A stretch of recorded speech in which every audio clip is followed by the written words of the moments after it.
Yo, what is up you guys, this is Nacho here and welcome back to my De-Atomizer Fridays video series. This is episode number 8 and that means I've been going for 2 months strong, which is kind of crazy looking back on it that I've actually been doing this for 2 months again, and it honestly brings me back to the old days of when I was doing MOAB Fridays. I'm having a lot of fun playing Call of Duty and man, I hope you guys are enjoying this series, but let's get into the video. So I'm actually using the gold NV4 FALLOUT in this video. I just recently unlocked the gold camo for it, so I've been getting a lot of, nukes with it just because I've been trying to get some with some different camos. I'm not really the type of person that really wants to go for diamond or dark sky or solar or any of those really cool camos. I did the grind in Black Ops 3 and that's really something I don't really want to go for again. It really wasn't that fun, and all my friends that try to do it in this game do not have too much fun, especially when it comes to the howitzer. But now that I got that out the way, I just want to talk about yesterday's update. So there was a video I made the other day talking about the NV4 and the K-bar and the coming nerf that was going to be coming soon, and it actually just went live yesterday on Thursday, and it was actually supposed to be released last Friday, and the nerf went live for a couple hours, but then they removed it from public playlists for whatever reason, probably because it made their servers go to shit, and like any other update, I don't know if you guys have noticed, but every time they release an update in this game, it just seems that they fuck up way more shit, and they need to remove the update in order for the game to work, and then fix the update. So it's kind of weird because they release an update to fix some stuff, but then they need to release another update for the update they just released that fucked up more stuff, if that even makes any sense.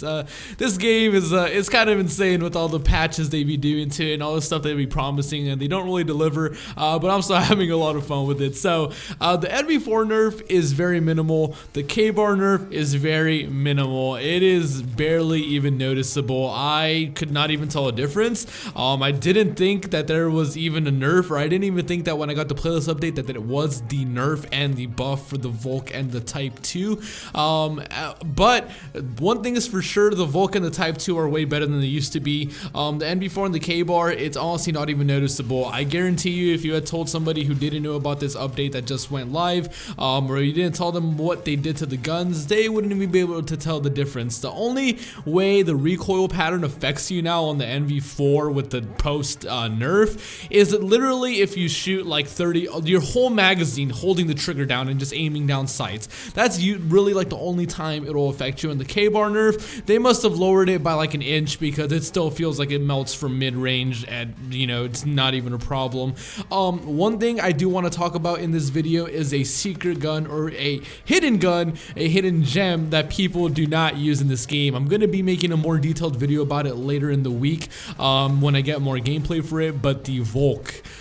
The Volk is one of the best guns in this game, and it gets no love from anybody. I don't know if it's because it's an energy weapon and people just tend to not really like the energy weapons in this game. I will be the first one to admit I'm not a huge fan of energy weapons myself in this game, and I just feel like I get a lot more hit markers. If your connection's a little bit dodgy, it just feels like you can't kill anybody. It feels like the bullets just don't really do anything. So I'm not really a big fan, but the Volk is something I use very, very often. So in this patch, they actually just increased the damage range of the Volk, which, by the way, before the patch, it was already really, really good and really, really ridiculous, and the only reason people don't use that gun is because it has a strange recoil pattern. The only thing I would recommend is if you're going to use the Volk, try to use a variant that either A, reduces the recoil because that's going to help you a lot, or B, increases the damage range even more. For whatever reason, the Volk's medium range 3-hit kill range is pretty long range. It's almost like a long shot, so you can literally 3-shot people from really long distances, and it's a hidden gem. When I make the video later this week, you guys will see exactly what I'm talking about, but if you guys are trying to look for a new gun to start using, or just for fun or something you want to try hard with, definitely recommend you try out the Volk. It is super gun. I would recommend putting an ELO on because the red dot sight, or I mean not the red dot sight, the iron sights on it are not the best and they're kind of jumpy. Definitely put on grip or quick draw and you'll be good to go. The Type 2 got a buff and it's also good. People are saying Type 2 is pretty meta in this game, or pretty good now. I kind of disagree. I still think it's kind of a whatever gun. Nothing's really changed too much. They did something to the EBR 800, but nobody even really uses that gun, and they did some minor stuff to shotguns and other playlists. Drop Zone is back, which is something that I actually enjoy. I think Drop Zone is a lot of fun, and I've always liked Drop Zone even since I think it was Modern Warfare 3 when they first brought it out. It used to be so much fun, just all the mayhem and all the stuff that could go down. But other than that, I just got the De-Atomizer. I hope you guys enjoyed the video. If you guys want to see more De-Atomizer Fridays, be sure to give the video a thumbs up, and I'll catch you guys in the next one. Peace out, Nacho Nation.